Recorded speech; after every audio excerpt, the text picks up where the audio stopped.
अस्सलाम वालेकुम स्टूडेंट्स, आज हमने टॉपिक डिस्कस करना है वो प्रिपरेशन ऑफ अल्केन से रिलेटेड ही है। इसमें हमने फोर्थ पॉइंट से स्टार्ट करना है preparation of alkane. Last time हमने 3 पॉइंट्स देख लिए थे। अब फोर्थ पॉइंट में हमारे पास क्या है, फ्रॉम कार्बोनाइल कंपाउंड्स। हमने कार्बोनाइल कंपाउंड से अल्केन बनाना है। सबसे पहले हमें पता होना चाहिए कार्बोनाइल कंपाउंड्स होते हैं क्या।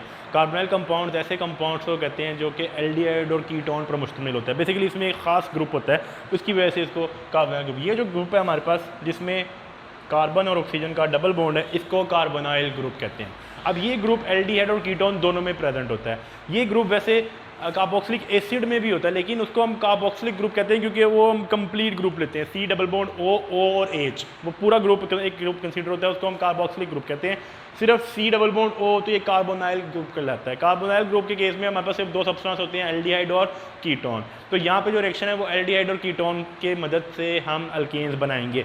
इस रिएक्शन को क्लेमेंसन और वोल्फ-किर्चनर रिडक्शन भी कहा जाता है। रिडक्शन का मतलब इसमें हाइड्रोजन को हमने ऐड करना है, और वो हाइड्रोजन जो होती है वो नेसेंट हाइड्रोजन होती है। नेसेंट हाइड्रोजन का क्या मतलब है? नेसेंट हाइड्रोजन को बेसिकली शो करने के लिए इसके ब्रैकेट्स लगाई जाती हैं। नेसेंट हाइड्रोजन एटॉमिक हाइड्रोजन को कहा जाता है। कोई भी एटम अगर वो एटम की फॉर्म में होगा ना, जो यूजुअली गैस की फॉर्म में या मॉलिक्यूल की फॉर्म में एग्जिस्ट करता है, जैसे O2, अगर O2 को मैं सिर्फ O लिखूंगा तो ब्रैकेट में लिखूंगा। ऐसे क्यों लिखते हैं हम?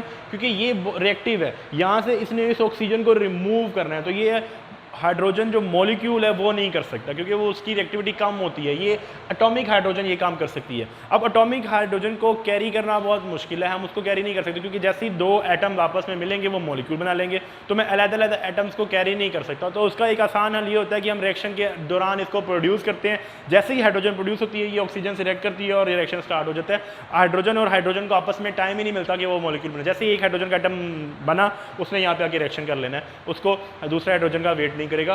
तो वो बनता कैसे है? वो इस कैटलिस्ट की वजह से बनता है, जो जिंक, मरकरी और HCl। जिंक और मरकरी हमारे पास एटम्स हैं, मेटल्स हैं। किसी भी मेटल को जब हम एसिड से रिएक्शन करते हैं तो हमेशा वो हाइड्रोजन प्रोड्यूस करता है। जैसे ही ये रिएक्शन स्टार्ट होगा, यहाँ से हाइड्रोजन बनना शुरू हो जाएगी। वो दो हाइड्रोजन के एटम अगर इकट्ठे हो गए तो वो मॉलिक्यूल बना लेंगे, अगर वो अकेला रहेगा तो वो यहाँ से रिएक्शन स्टार्ट कर लेगा। अब ये रिएक्शन होता कैसे है कि हमारे पास 4 हाइड्रोजन के एटम यूज़ होते हैं, 2 इस वाटर के साथ मिलके इस ऑक्सीजन के साथ मिलके वाटर बना लेते हैं, और बाकी जो 2 होते हैं वो इस कार्बन के अंदर ऐड हो जाते हैं। तो इस तरह हमारे पास ये अल्केन बन जाता है। जैसे मैंने यहाँ से 3 कार्बन वाला स्टार्ट किया, ये एसीटोन है, कीटोन है, डायमिथाइल कीटोन भी कहते हैं इसको।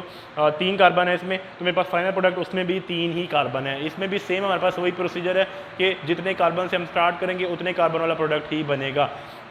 हम इससे किसी भी किस्म का अल्केन बना सकते हैं, लेकिन अगर आपको 5 कार्बन वाला अल्केन चाहिए तो आपको स्टार्ट भी 5 कार्बन वाले कार्बोनाइल कंपाउंड से करना पड़ेगा। हमारे पास इसके बाद जो टॉपिक है हमारे पास वो 5वां पॉइंट है, वो है ग्रिग्नॉर्ड रिएजेंट। ग्रिग्नॉर्ड रिएजेंट से हम अल्केन कैसे बना सकते हैं? सबसे पहले आपको पता होना चाहिए ग्रिग्नॉर्ड रिएजेंट होता क्या है। ये जो बेटा जी ग्रुप हमारे पास लिखा हुआ है, ये ग्रिग्नॉर्ड रिएजेंट कहलाता है। ग्रिग्नॉर्ड रिएजेंट में हमारे पास क्या होता है? मैग्नीशियम होता है, उसके एक साइड पे कोई भी हैलोजन होता है और उसके दूसरी साइड पे कोई भी अल्काइल होता है। आप अल्काइल में 2 कार्बन, 4 कार्बन, 6 जितनी आपको रिक्वायरमेंट है वहाँ पे अटैच कर सकते हो। मैग्नीशियम आ जाएगा और मैग्नीशियम के बाद कोई भी हैलोजन आ जाएगा। ये ग्रिग्नॉर्ड रिएजेंट कहलाता है। ग्रिग्नॉर्ड एक साइंटिस्ट था, उसने इसको डिस्कवर किया था, उसने इसको सबसे पहले बनाया था, और उसको सिर्फ ये मॉलिक्यूल बनाने पे नोबेल प्राइज़ अवार्ड किया गया था क्योंकि ये बहुत ही इंपॉर्टेंट कंपाउंड हमारे पास कंपाउंड है। क्यों? क्योंकि पूरी ऑर्गेनिक केमिस्ट्री में ये वाहिद ऐसा रिएजेंट है जिसमें कार्बन के ऊपर नेगेटिव चार्ज आता है, वरना हमेशा ऑर्गेनिक केमिस्ट्री में कार्बन पे पॉजिटिव चार्ज आता है। ये सिर्फ वाहिद ऐसा है जिसमें कार्बन के ऊपर नेगेटिव चार्ज आता है, और इसी बिहेवियर की वजह से हम इससे बहुत ज़्यादा ऑर्गेनिक कंपाउंड प्रिपेयर कर सकते हैं। चैप्टर 10 में हम डिटेल में पढ़ेंगे। अब होता कि हमारे पास ये हमने ग्रिग्नॉर्ड रिएजेंट लिया, इसमें कार्बन के ऊपर जो नेगेटिव चार्ज है, और वाटर लेते हैं। वाटर का अगर मैं ब्रेक डाउन करके लिखूँ तो हाइड्रोजन पॉजिटिव और OH नेगेटिव होता है।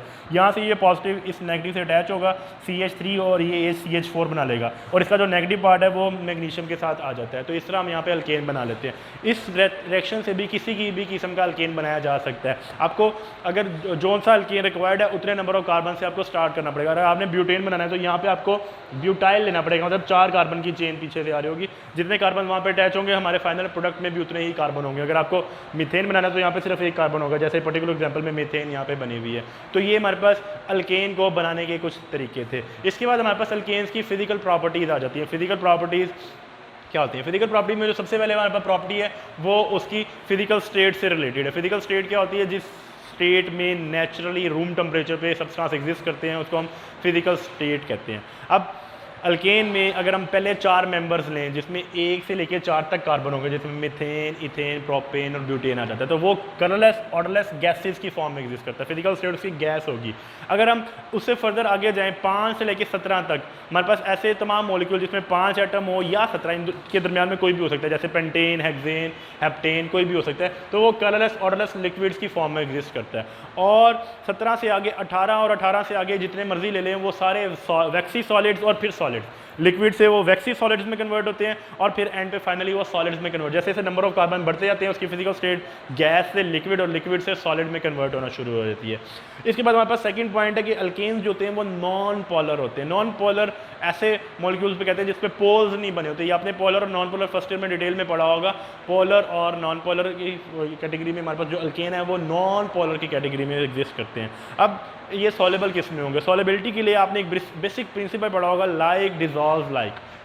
लाइक डिजॉल्व लाइक का मतलब क्या है? जिस तरह का कंपाउंड होता है उसी तरह के सोल्यूशन में उसी तरह के सॉल्वेंट में वो डिजॉल्व होता है, सब्सटेंस में वो डिजॉल्व होता है।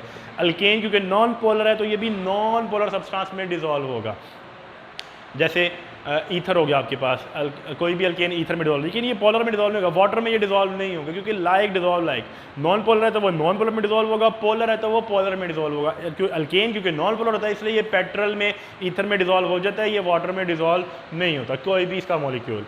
इसके बाद थर्ड पॉइंट पे हमारे पास आता है मेल्टिंग और बॉइलिंग पॉइंट। मेल्टिंग और बॉइलिंग पॉइंट क्योंकि इंक्रीज होते हैं। कैसे इंक्रीज होते हैं? जैसे जैसे नंबर ऑफ कार्बन इंक्रीज हो रहे होते हैं, जैसे जैसे हम नंबर ऑफ कार्बन को इंक्रीज करते रहते हैं मेल्टिंग और बॉइलिंग पॉइंट इंक्रीज होते रहते हैं। इसी पे फोर्थ पॉइंट आपके पास ये कि मेल्टिंग पॉइंट जो है ना उसका ट्रेंड रेगुलर नहीं है।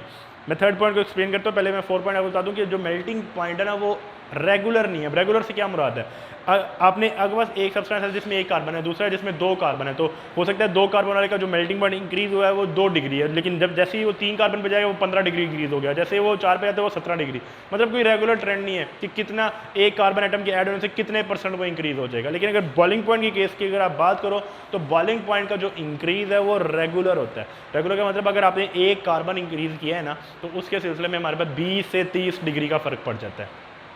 लेट्स सपोज आपके पास एक ऐसा मॉलिक्यूल है जिसमें 50 कार्बन एटम है, तो उसका अगर बॉइलिंग पॉइंट 100 डिग्री है, तो जब आप 51 कार्बन एटम लोगे तो उसका बॉइलिंग पॉइंट 120 से 130 के दरमियान में होगा। एक नंबर ऑफ कार्बन एटम बढ़ाने से 20 से 30 डिग्री का फर्क पड़ता है। इसी में एक और एग्जाम्पल है, वो ये कि स्ट्रक्चर के लिहाज से भी इसका मेल्टिंग और बॉइलिंग पॉइंट इंक्रीज या डिक्रीज करता है। अब स्ट्रक्चर के लिहाज से कैसे करेगा? आपने स्ट्रक्चर पढ़े होंगे एन नॉर्मल और आइसो जो ब्रांच स्ट्रक्चर होता है। अब ये नॉर्मल जो है यहाँ पे मैं ड्रॉ किया है, देखो ये नॉर्मल ब्यूटेन है, नॉर्मल बिल्कुल straight chain butane, normal butane.